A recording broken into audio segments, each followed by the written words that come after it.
Vous ne le saviez pas, mais à Paris, juste ici, il y avait une île qui a disparu. Et en fait, je vous dis ça, mais il n'y avait pas qu'une île, mais bien plus d'une vingtaine. Et cette histoire oubliée, il y a encore certaines personnes qui la connaissent. L'île Merdeuse, l'île aux Juifs, l'île de la Gourdaine. Et juste en dessous de moi, on a retrouvé un énorme crocodile qui vivait dans les égouts en dessous du Pont-Neuf. Vous le saviez peut-être pas non plus, mais il y a des vraies maisons hantées en plein Paris. Personne ne veut construire sur ce terrain. On n'a pas du tout le droit d'être là. Incroyable. Oh, c'est flippant. Et les voisins se plaignent de ressentir un mal-être en passant devant. Les maisons hantées à Paris, ça existe? Ça existe, de sources sûres.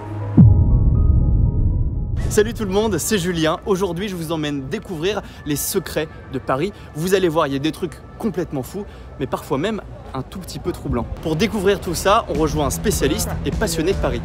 Non, je ne suis pas du tout historien, je suis fleuriste, mais bon voilà, je suis un passionné de Paris. Et je viens d'écrire un livre sur Paris qui s'appelle L'Atlas inutile de Paris. En premier, on va parler des îles disparues de Paris. Donc là, on est sur l'île Saint-Louis, une des deux dernières îles de Paris. Mais ce qu'on ne sait pas, c'est qu'avant, il y en avait beaucoup plus que ça. Il y avait peut-être une vingtaine d'îles jusqu'à l'île Macrel, entre les Invalides et la Tour Eiffel. Donc ça vient de querelles, les gens allaient là-bas se battre en duel. L'île aux Juifs, c'est sur cette île-là qu'on a brûlé Jacques de Molay, le Templier, à l'époque des rois maudits. Pour détruire l'ordre des Templiers, on a brûlé le chef.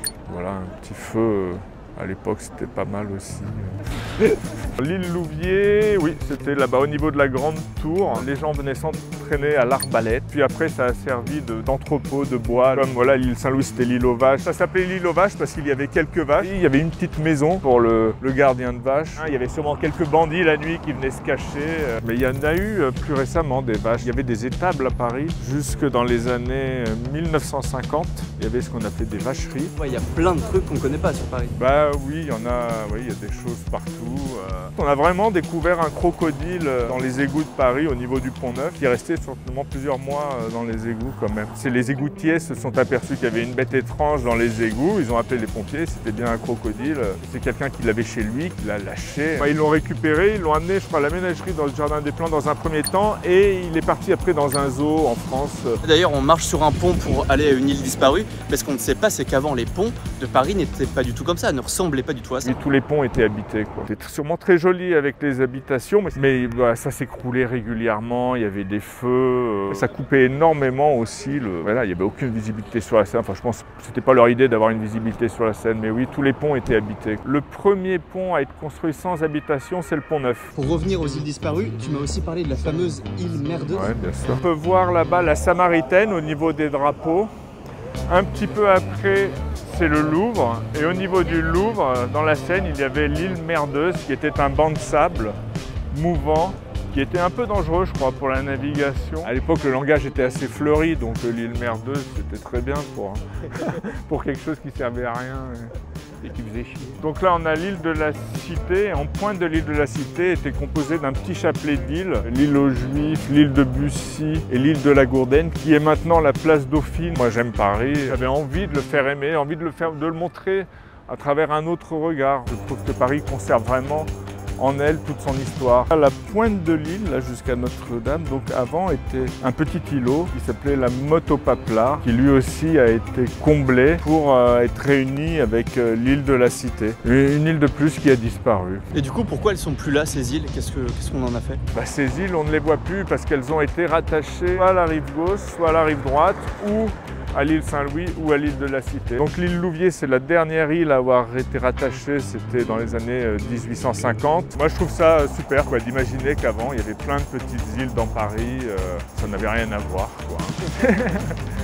Bon, là, fini de rigoler, on va découvrir des secrets un peu plus flippants. Parce que peut-être que vous aussi, sans vous en rendre compte en vous baladant dans Paris, vous êtes passé à côté d'une maison hantée. Et là, on va découvrir une des maisons qui est considérée comme l'une des plus hantées de Paris. Elle se trouve juste à côté de Notre-Dame, dans la rue de Bièvre, et son histoire est un peu mystérieuse. Nous arrivons au 1 bis de la rue de Bièvre. Donc à cet emplacement-là, on peut voir ce qu'on appelle une dent creuse. C'est-à-dire un endroit, là, la rue de Bièvre, il faut savoir qu'on est dans les endroits les plus chics de Paris. Donc pourquoi ce terrain n'est pas construit? Parce que personne ne veut construire sur ce terrain, même paraît-il qu'il serait maintenant considéré comme inconstructible. Attendez, je vais vous montrer à quoi ça ressemble. Donc là, pour le contexte, il y avait une ancienne auberge qui s'appelait Chez Hubert.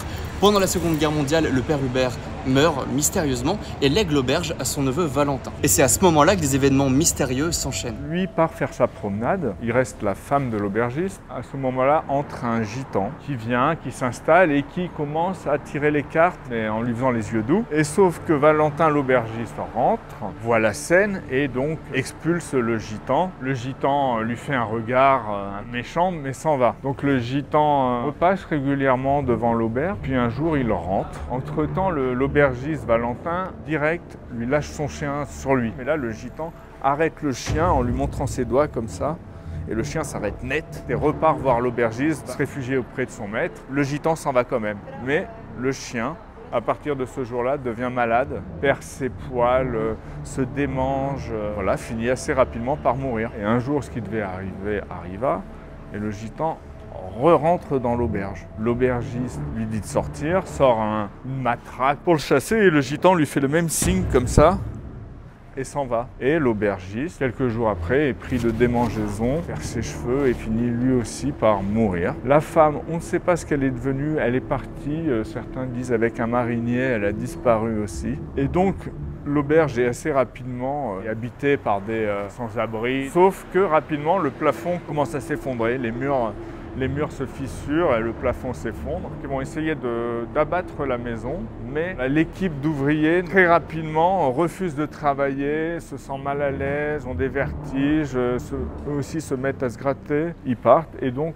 ce sont les autorités allemandes qui ont été saisies de l'affaire. Ils bouclent la rue comme ça et en 2 jours, ils rasent la maison. L'histoire nous est racontée par Jacques Yonnet, un écrivain qui fréquentait cette auberge-là et qui a vu la scène. Et le gitan s'installe un peu sur ce qui était avant la maison, mène sa petite vie comme ça. Et Jacques Yonnet, donc celui qui le recroise un peu plus tard et le gitan lui dit d'essayer de faire en sorte que cette maison ne soit jamais reconstruite à cet endroit-là. Il ne faut pas avant très longtemps qu'une autre maison, un autre immeuble prenne sa place.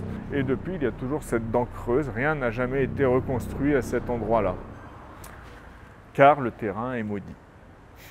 Bon, maudit ou pas, vous vous faites votre idée, hein. Mais je peux vous dire que l'ambiance est très bizarre ici après avoir entendu cette histoire. Mais vous allez voir, l'histoire de la prochaine maison hantée est encore plus mystérieuse et surtout encore plus terrifiante. Je vous emmène juste à côté de Montmartre, à Pigalle, où se trouve la très privée avenue Frochot. Nous arrivons devant l'avenue Frochot, donc qui est une très jolie voie privée où vécu Renoir, Django Reinhardt. Alors on peut pas rentrer, c'est privé et fermé à clé, mais juste derrière cette grille, dans la première maison de l'avenue, 2 personnes sont mortes de la même manière, dans la même chambre et dans le même lit, à 100 ans d'écart. La maison est déclarée hantée. Tout commence en 1830. Elle a été achetée par Victor Massé, un grand musicien de l'époque, mais qui a passé les dernières années de sa vie cloué au lit dans cette maison, atteint par la maladie de Charcot. Donc il a souffert un enfer sur son lit ici. La maison plus tard a été rachetée par un couple. Lui est mort assez rapidement et sa veuve avait une bonne à qui elle a vendu cette maison dans les années 1960. Mais une fois toute seule chez elle, 1 mois après, elle est morte assassinée dans les escaliers à coups de tisonnier, un meurtre qui n'a jamais été résolu. Ce qui nous intéresse, c'est il y a quelqu'un qui sort juste, ça doit être le propriétaire. Attends, j'attends qu'il sorte. Le propriétaire actuel. Ah, c'est le concierge. C'est justement, il sort de la maison hantée. Donc en sortant, le concierge a laissé la porte entrouverte, donc on s'est faufilé. Voilà, je parle pas très fort parce qu'on n'a pas du tout le droit d'être là, hein, c'est privé. Incroyable. C'est un peu flippant quand même.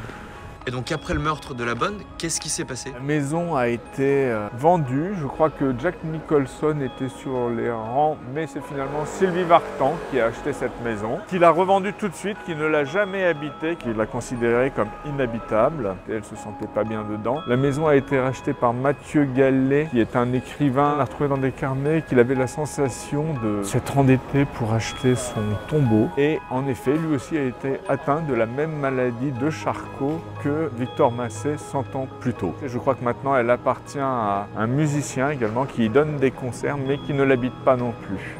Elle reste inhabitée. Donc c'est vraiment en plus une maison qui a tout pour être une maison hantée, qui a, voilà, avec son côté gothique, elle a comme des gargouilles, des statuettes, des petits, presque même des petits démons, des lumières qui viennent du sous-sol. Et voilà, et les voisins se plaignent de ressentir un mal-être en passant devant. Il y a quand même quelques spectres et quelques fantômes qui errent dans les rues de Paris. Voilà, cette vidéo est terminée. Je vous remercie beaucoup de l'avoir regardée. J'espère que vous avez appris plein de trucs sur Paris. Moi, c'est le cas, en tout cas, donc je suis trop content. En tout cas, n'hésitez pas à vous abonner à notre chaîne YouTube pour ne rien louper de ce qu'on fait. Moi, je vous dis à une prochaine fois. Ciao!